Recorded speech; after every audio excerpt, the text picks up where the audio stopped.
everyone, it's Dan French here. Well, you know me from Loan to Keys. I'm Vice President of Mortgage Lending for Guaranteed Rate, putting out another video, and we're going to talk this video on 2020 and what I expect. Now, a lot of people out there have their opinion on what's going to happen with the year 2020 as far as in the lending industry, and I'm here to give you my take. I also want to tell you guys, there's past videos. Please subscribe to my YouTube channel, Loan to Keys. Also make any comments in the comment section below. I have a lot of content out. This is a lot of information maybe on mortgage insurance if you guys want to look at that. So go ahead and scroll. If you like this video, scroll through my other videos and let's get right into it. So 2020, we see a lot of people out there with the doom and gloom, right? What that is they think the recession's coming and they think this is happening very soon.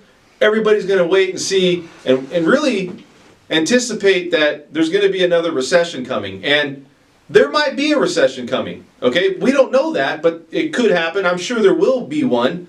The news that I see or the data that I see does not show that we're in line for a recession this year. A lot of things going on where people are staying in their homes longer. We used to see that they stayed in their homes 7 to 8 years. Now they're staying into their home. They see a new study came out, 12 to 13 years is the average person staying in their home. Why is this happening? Well, you have savers out there, people that are saving money. They're sitting on the sidelines just seeing, what's the economy doing. Plus, if you get into a home and you got a really good interest rate, your mortgage is low, you have equity built in your home, there's not really a reason for people to move. And a lot of people that bought a home 5-6 years ago, they're just not doing it. So what am I seeing this year? Well, we saw in 2019 we had a banner year for people buying homes, really in the mortgage lending industry as well.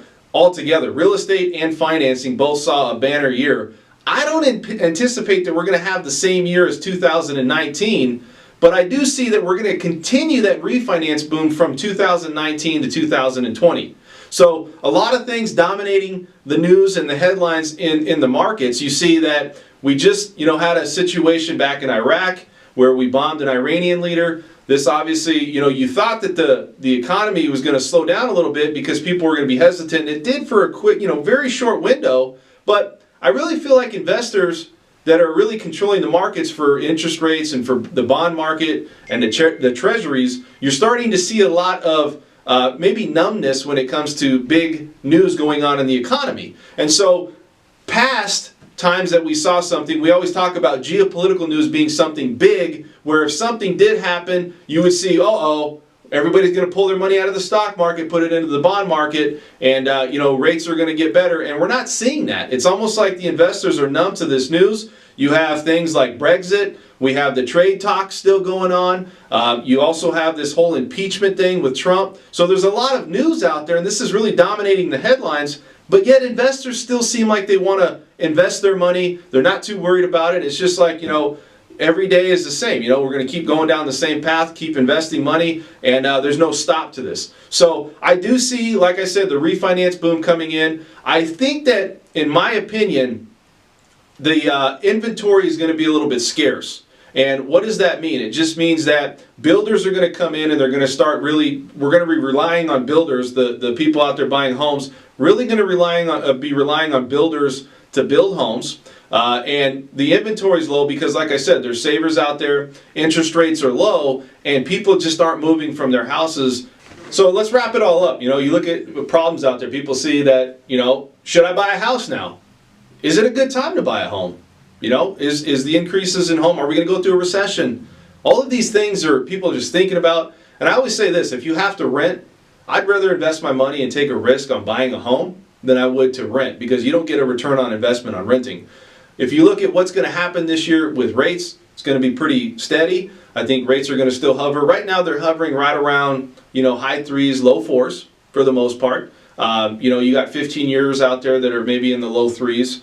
And like I said, I don't think we're going to go below 3%. But like you said, the big problem is recession. Will it happen? It could, and I think it will. I just don't think it's going to happen in 2020. I don't see enough data that shows that. I do see the economy slowing a little bit. I also see home purchases, the purchase side of it, maybe slowing a little bit. Maybe because less inventory. Maybe because there's a lot of people on the markets that are saving their money now. They bought a home at a real good time, and now there's no reason for them to sell. I mean, if your family's increased, great. If you might want to, your family wants to go to a different location, or maybe you're just leaving the state, hey, that might be that opportunity. But if you're in a general location and you're thinking about trying to take advantage of a new home, maybe that's it. I don't know. But I can say that more and more people are staying in their homes, and they're really waiting for that opportunity. And I think a lot of people are thinking recession, recession, recession.